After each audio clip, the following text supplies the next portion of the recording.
ఇప్పుడిప్పుడే పట్టాలెక్కుతున్న ప్రభుత్వాన్ని మళ్ళీ సమ్మెల పేరు మీద ఇతర కారణాల చేత ఏదైనా మనం అనుకోని తప్పు జరిగితే ఇక మళ్ళీ పునరుద్ధరించడానికి కూడా అవకాశం లేని పరిస్థితులు ఉన్నాయి.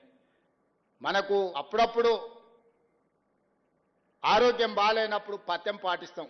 చాలా మంది ఊర్ల నుంచి వచ్చిన వాళ్ళు ఉన్నారు. ఊర్లలో పెద్ద మనుషులు అంటారు కదా, కొంచెం పథ్యం ఉండాలని అని.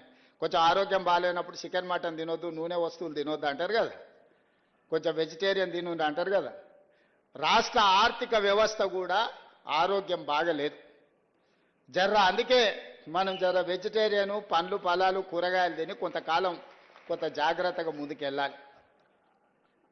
మనకు ఆరోగ్యం బాగాలేనప్పుడు ఏమంటారు, పండ్లు తినుండి, ఇడ్లీ తినుండి, కొంచెం జాగ్రత్తగా ఉండురి అని అంటారు కదా.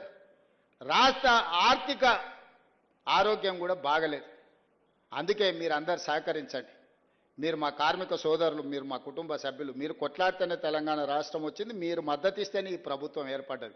ఈ ప్రభుత్వం ఏర్పడ్డదంటే మా గొప్పతనం కాదు, అందులో మీ కష్టం ఉంది, మీ శ్రమ ఉంది, మీ కృషి ఉంది. మేము వేరు మీరు వేరు అని ఏ రోజు నేను అనుకోలే.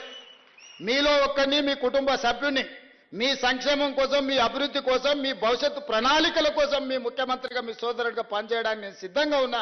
నాకు ప్రతి నెల వస్తున్న ఆదాయం 18,500 కోట్ల రూపాయలు.